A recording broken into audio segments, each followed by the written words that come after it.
될 수 있도록 역사해 주시옵소서. 온전히 이 시간을 주님께서 주장하심을 믿고 감사드리며 예수 그리스도의 이름으로 기도하옵나이다. 아멘. 할렐루야.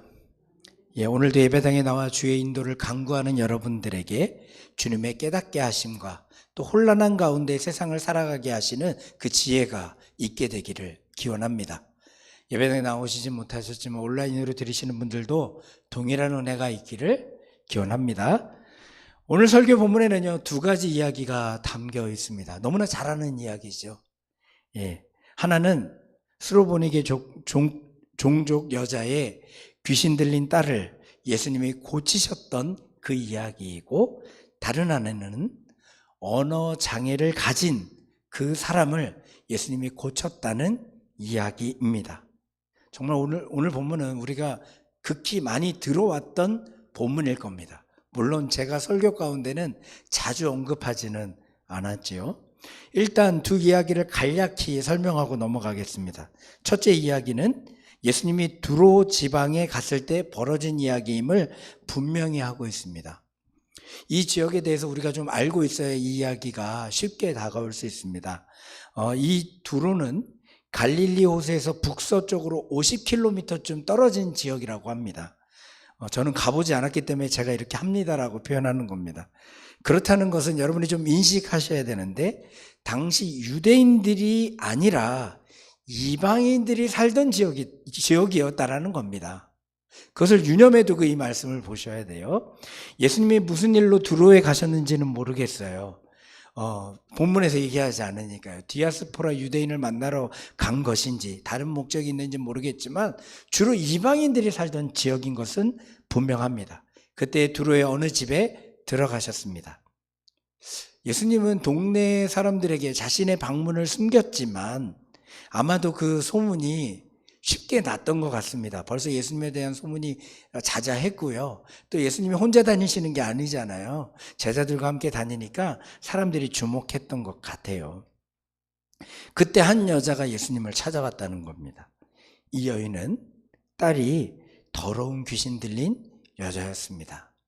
이렇게 성경이 표현하는 것은 다른 것이 아닙니다. 그 여인의 딸이 뭔가 안 좋은 불치병 가운데 놓여졌거나 정신적인 문제가 있었을 겁니다. 여러분, 자녀를 키워봐서 아시겠지만 자녀가 아플 때 부모의 심정 어떻습니까? 정말 견디지 못하게 되잖아요. 저도 저희 자녀가 넷이나 있다 보니까 그 아이들을 키워가는 가운데 마음에 안 드는 놈들도 있어요. 놈들이라고 표현했네요. 속마음이 좀 드러났어요. 그런 놈들도 있지만 그 아이들이 아프면요, 정말 그 아픔을 진짜 절절하게 느끼거든요. 근데 귀신 들렸다라고 보일 정도의 아픔을 갖고 있었으니 이 어머니의 마음이 어떠했을까요? 정말 해볼 수 있는 건 다 해봤을 겁니다. 그럼에도 안 되는 가운데 예수님의 소문을 듣고 예수님을 찾아 나선 것이죠. 누구도 해결할 수 없는 문제라고 생각하고 있을 때 마지막 희망을 품고 예수님을 찾아왔습니다. 그때 그때 그 여자는 예수님 발 앞에 엎드려서 우리가 생각할 수 있는 대로 딸을 좀 고쳐달라고 호소합니다. 어떻게 보면 여기까지는 흔한 전개입니다. 당연히 있을 수 있는 일이고 그럴 수밖에 없는 일이다라고 느껴집니다. 그때 예수님의 반응이 뜻밖입니다. 오늘 본문에 보니까 뭐라고 얘기하십니까? 말씀 한번 띄워줘 볼래요? 예수께서 이르시되 자녀로 먼저 배불리 먹게 할지니 자녀의 떡을 취하여 뭐에게 던짐이 마땅하지 아니에요? 개들에게 던짐이 마땅하지 아니하니라. 우리가 알고 있는 예수님은 참으로 인자하시고 모든 자들을 품어주시는 분인 줄 알았는데 그 여인이 정말 간절한 마음을 예수님께서 아셨을 텐데도 불구하고 이런 말씀을 하셨다는 거예요. 정말 모욕적으로 들리는 발언입니다. 유대인들이 이방인을 낮춰본다고 하더라도요, 어떻게 예수님이 이런 말을 할 수 있을까? 이런 생각까지 들죠. 더군다나 지금 있는 이 지역이 누가 많이 살고 있어요? 이방인들이 주로 사는 지역이에요. 그런 지역에서 예수님이 이런 말씀을 던지셨다니까요. 무모해 보이고 예의 없어 보입니다. 왜 그랬을까? 이 여자의 반응을 보시기 위한 예수님의 말씀이었을까요? 어쨌든 이런 상황인데도 불구하고 이 여인이요, 이렇게 얘기합니다. 그 자리를 떠나지 아니하고 또 그 말에 반박하지도 아니하고 당신 말이 맞습니다. 그러나 개들도 아이들이 먹는 그 음식물 찌꺼기가 떨어지면 그거 받아 먹습니다 라고 얘기합니다. 우리 이 부분은 좀 우리가 같이 한번 여자의 마음이 되어서 읽어봅시다. 28절 말씀 우리 같이 읽어보겠습니다. 시작. 여자가 대답하여 이르되 주여 올소이다마는 상 아래 개들도 아이들이 먹던 부스러기를 먹나이다. 정말 이런 얘기를 들었을 때 저 같으면 더럽고 치사해서 내가 그냥 간다 이럴 것 같은데, 그게 아니라 예수님 당신 말이 맞습니다. 저 부스러기라도 필요합니다. 이렇게 얘기합니다. 이 말을 들은 예수님께서 또한 놀라운 반응을 합니다. 29절 말씀. 거기 보니까 예수님이 이렇게 말씀하세요. 이 말을 하였으니 돌아가라. 귀신이 내 딸에게서 나갔느니라. 참 어떻게 보면 답답한 이야기 아닙니까? 예수님이 하늘에 손을 벌려가지고 주여 이 딸의, 이 여인의 딸의 귀신이 떠나게 해주십시오 이렇게 기도한 것도 아니고요. 그냥 그 여인이 그런 고백을 했더니 야 네가 그 말 했으니까 돌아가. 그럼 내 딸의 그 귀신이 떠났을 거야 라고 얘기하는 거예요. 떠났다라고 확정해서 얘기합니다.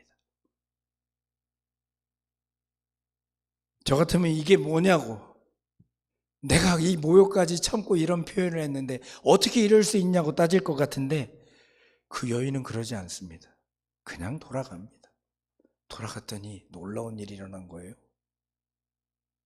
귀신 들려서 정말 정신적인 문제가 있었을지 아팠을지 모를 그 여인의 딸이요, 편안하게 잠을 자고 있는 겁니다. 누가 봐도 귀신이 떠났음을 알 수 있게끔 편안하게. 이어지는 둘째 이야기는요, 예수님이 두로를 떠나 멀리 돌아서 시돈과 데가볼리 지역을 거쳐 갈릴리 호수에 이르렀을 때 벌어진 사건을 얘기해 줍니다. 사람들이요, 듣지 못하고 말하지 못하는 사람을 데리고 와서는 고쳐달라고 하소연한 거예요. 말을 하긴 하는데 좀 어눌했던 것 같죠. 그런데요, 여기서 예수님은요, 성경 속에서 자주 등장하지 않는 퍼포먼스를 합니다. 자주 흔하지 않은 이 퍼포먼스를 합니다.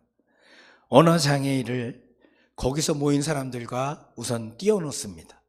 그리고서는 손가락을 그 귀에 넣고요, 그리고선 또 침을 손에 묻혀서는 그 침 묻은 손으로 그 사람의 혀를 만집니다. 그리고 하늘을 보며 탄식하면서 이렇게 말합니다. 에바다! 이게 열리라라는 뜻이래요. 그렇게 됐더니 어떻게 됐어요? 이런 식의 퍼포먼스를 통해 그 사람의 장애가 치료되었다라는 이야기입니다. 여러분들이 이 두 이야기를 보면서 어떤 데 놀라움을 느끼십니까? 어디에서 여러분은 정말 놀랍다라고 여겨지는 장면이 있으신가요? 예수님의 퍼포먼스인가요? 아니면 그 여인의 그 절개인가요?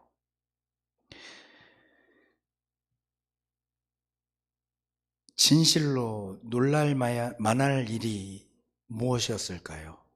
우리를 압도할 만한, 놀랄 만한 일, 우리가 보아야 될 것이 무엇일까요? 저는 성령 강림절 6번째 주일을 맞이하면서 오늘 말씀이 주어졌을 때 어떻게 설교할까 좀 고민을 좀 많이 했습니다.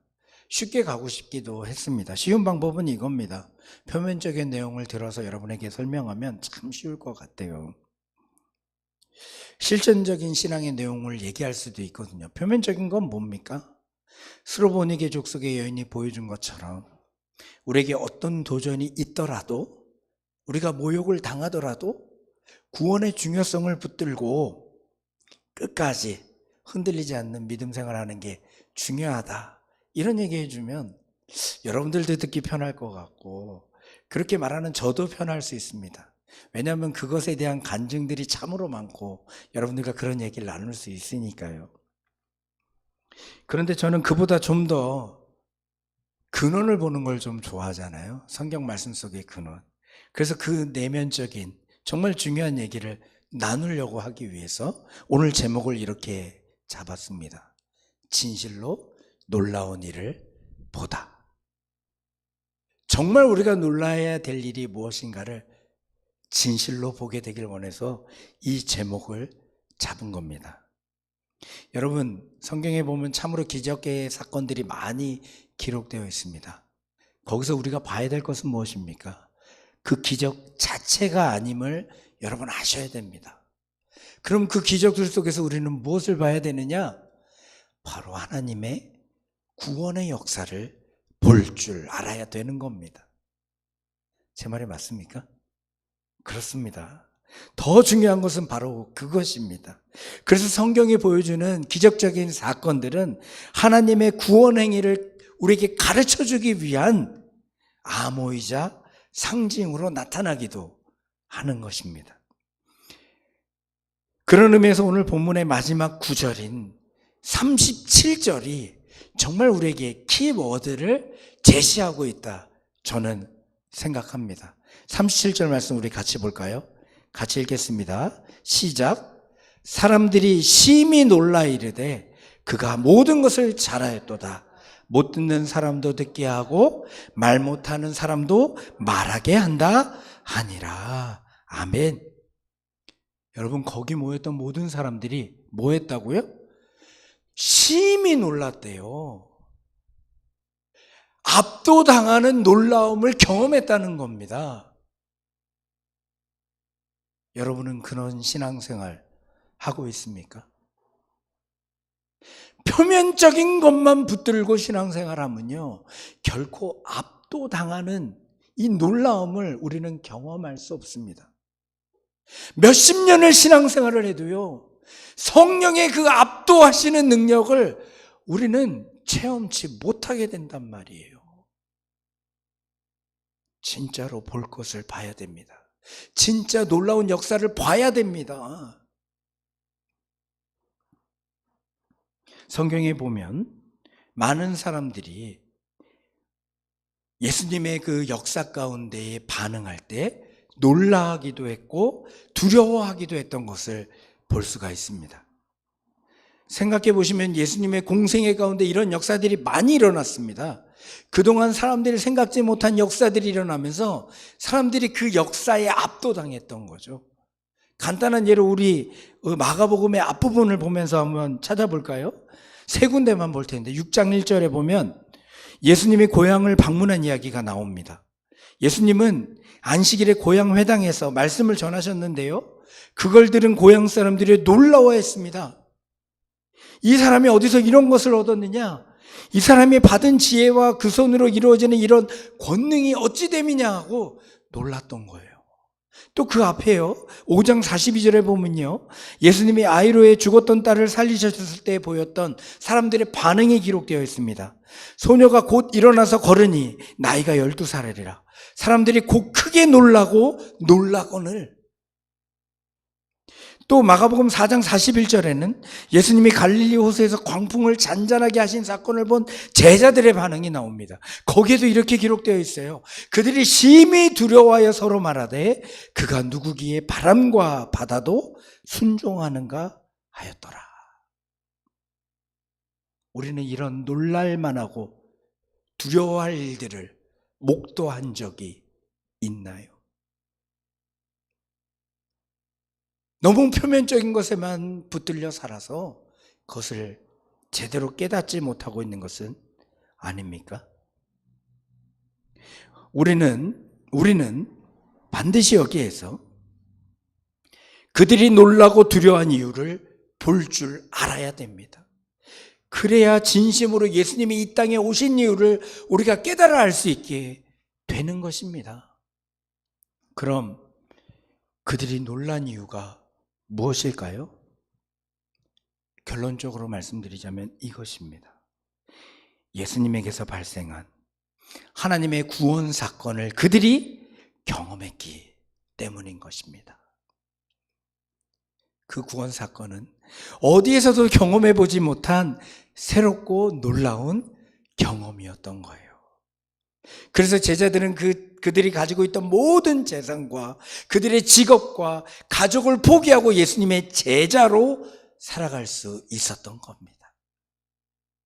사실 이게 지금 자연스러운 반응이거든요. 근데 과연 우리는 그런 경험을 했냔 말이죠. 숲에서 길을 잃은 사람이요, 살아나는 희망을 포기하고 있을 때 표지판을 발견한다면, 방향표를 발견한다면 어떤 느낌일까요? 정말 살았다라는 안도감에 그 표지판의 표지를 보고 따라갈 겁니다. 그런 경험을 그때 당시 제자들이 예수님을 통해서 경험한 겁니다. 그래서 그들은 자신의 운명을 걸고 표지판이 가리키는 쪽으로 지금까지 지쳐있던 그 몸에 힘을 얻어 걸어갈 수 있었던 겁니다. 저는요, 우리 교회 모든 성도들이 그런 경험을 하게 되기를 바랍니다. 그 경험에 붙들려서 움직이게 되기를 바랍니다. 정말 진실로 놀라운 일을 보았다라고 간증할 수 있는 우리가 되기를 바랍니다. 그러기 위해서 오늘 본문에 보니까 그 현상을 두 가지로 좀 표현하고 있는 것을 볼 수가 있어요.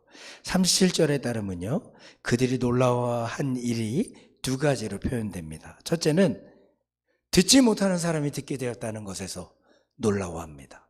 그리고 둘째는 뭐예요? 말하지 못하던 사람이 말하게 되었다는 것에 대해서 놀라워합니다.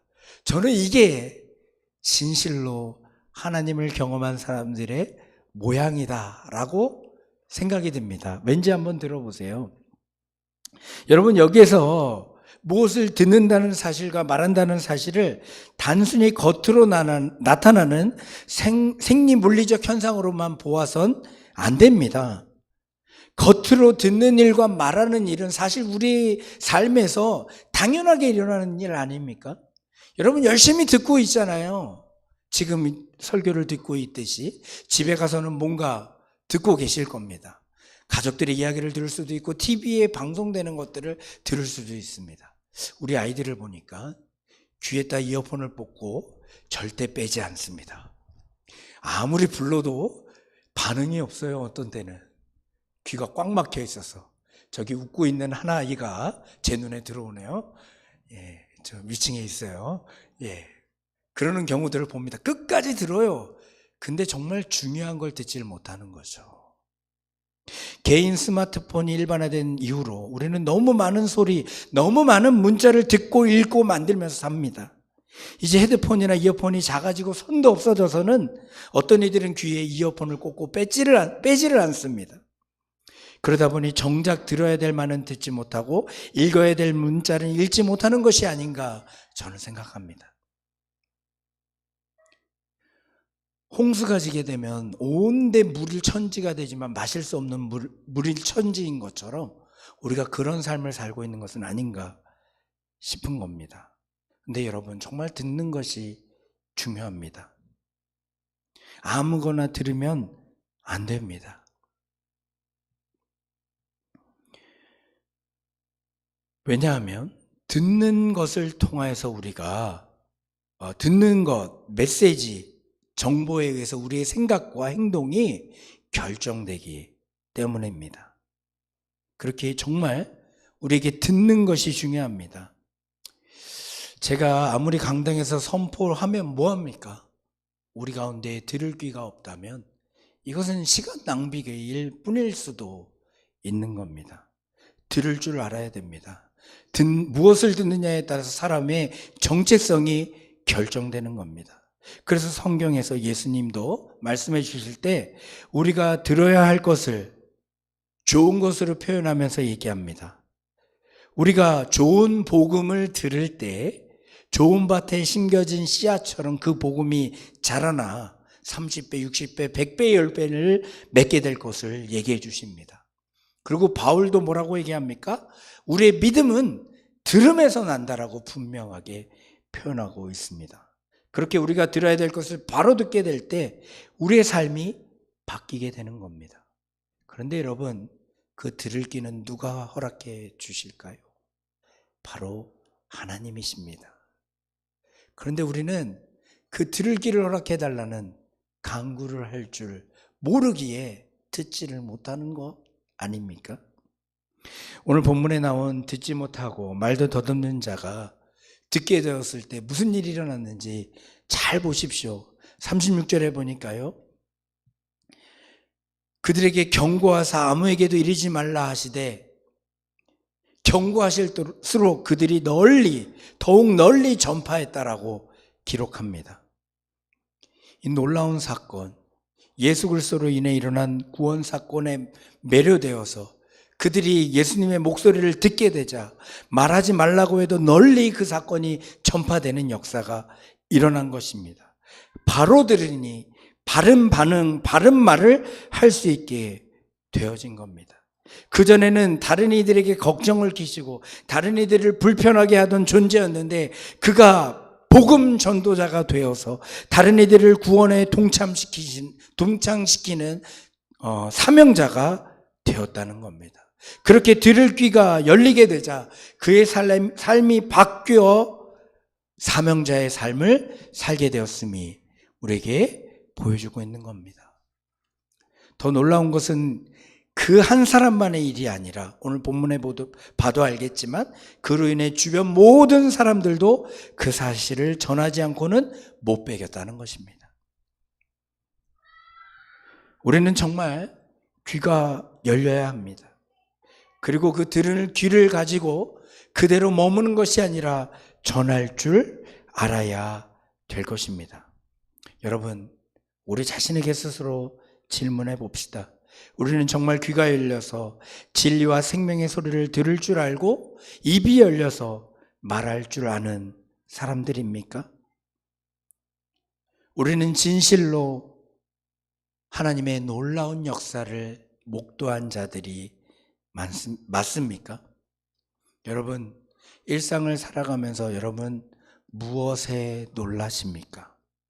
어떤 이가 갑자기 부자가 된 사건을 보면서 놀라십니까? 어떤 이가 갑자기 유명한 자가 된 것을 보면서 놀라십니까? 어떤 이가 병이 나은 것을 보면서 놀라십니까? 실제 먹고 사는 문제가 중요합니다.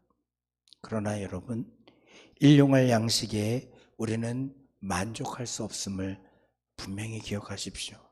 그것이 우리의 생명을 한 시간이라도 더 늘리지는 못하기 때문입니다. 아무리 채워도 만족할 수 없는 부분이고 우리의 생명이 보장될 수는 없는 것입니다. 그러므로 우리 진심으로 놀랄 만한 일을 보시기 바랍니다. 그것은 바로 예수 그리스도를 통해서 우리가 죄와 죽음에서 해방되었다는 사실입니다. 그보다 놀랄 만한 일이 있을까요? 특별히 내 자신이 부족해서 예수님 앞에 서 있는 게 부끄럽다 느끼시는 분일수록 그 놀라운 사실을 붙드십시오. 그런 나라 할지라도, 그런 나임에도 불구하고 예수님은 날 위해 십자가에 달려 돌아가셨고 그 피를 쏟으셔서 우리로 하여금 죄와 죽음에서 해방에 참여하도록 하셨다는 사실을 기억하십시오. 그 사실을 바로 보는 자들이 진실로 그 귀가 열리고 또 진실로 그 입이 열려 그 복음을 증거하게 될 것입니다. 여러분, 이 말씀을 뻔한 기독교 교리로만 듣지 않았으면 좋겠습니다. 이러한 사실을 바로 깨닫게 된다면 우리의 귀가 열려 세상에서 벌어지는 어떤 일도 그 어떤 불행이나 행운도 전혀 놀랄 일이 아니라는 사실을 알게 될 것이고, 그래서 흔들리지 않는 믿음을 가지게 될 것입니다. 그리고 우리는 우리의 삶의 참된 해방과 평안과 안식으로 충만함을 누리게 될 것입니다. 이러한 삶이 우리 모두의 삶이 되기를 주님의 이름으로